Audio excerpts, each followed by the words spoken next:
So what is leadership depth and why is it important? Think about this. Einstein said, problems cannot be resolved from the same level of consciousness that create the problem. So Einstein talks about some kind of relationship between problems and consciousness. So Einstein says something about the kind of thinking, the kind of consciousness, feelings, worldview we bring to our challenges has an impact on how we respond to these challenges. So why have leadership depth? Why bring greater consciousness to our challenges? Because we might become more effective and maybe feel less stressed out in the process. So then, how do we increase leadership depth? How do we do this? Well, in one very simple word, it's practice. And it's practice one moment and one problem at a time. Actually, you know, life is our greatest teacher. Well, problems can be great, you could say, weights in a gym that we can lift up to build this depth muscle. I'd like you to think about a challenge that you're facing right now. We need to have a difficult conversation with somebody. Which way should I do this? I want to change the culture of my company. I want to figure out how I work better with my team. I need to let somebody go. We want to increase our marketing effectiveness. We want to change this technology.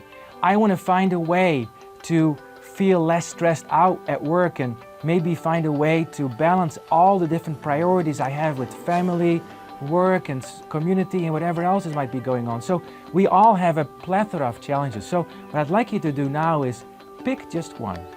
The one that I will practice on today with you is I need to give a partner in one of my projects some feedback, and I'm not quite satisfied with his performance. So that's the challenge that I have. So now the question is, how do I bring leadership depth to this question?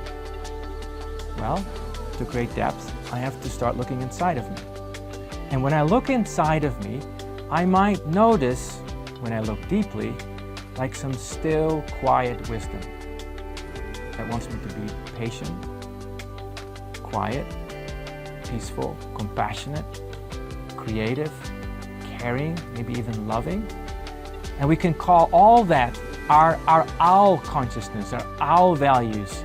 In neuroscience, you could say it has to do with our prefrontal cortices, our logical thinking, and also with our heart, like the tallness inside of us. And then there is also this cacophony of other voices inside of us. So notice that within yourself. There might be all kinds of other voices inside of us, which we can call our crocodiles. And we've actually called it our crocodilian fears, our crocodilian fears, because a lot of that thinking, if you really become discerning about it, we notice has some quality of worry about it, that it's like reactive. And this makes sense because our nervous system primarily is designed for one thing. It's survival. And it's not only physical survival, it's also emotional survival. So it's about like my little me, my little ego. Like, I want to be a nice person. I want to be a good person. I want to be a competent person. I want to be a funny person. I want to be liked. Please, somebody tell me how good I am. Of course, underneath is the fear that I'm not good enough. And any of these egoic personalities get, you could say, challenged. And our crocodile tries to do its utmost best to protect our ego. Ergo, we have a lot of thinking going on all day, basically with one interest, to protect my emotional integrity. And beyond that, my emotional identity. The good news is that we can take a step back. And in that moment, when we feel stressed out about something, when our crocodiles are roaring and maybe are so loud that we don't hear the owl anymore, we can ask ourselves a very simple question. Who's talking right now?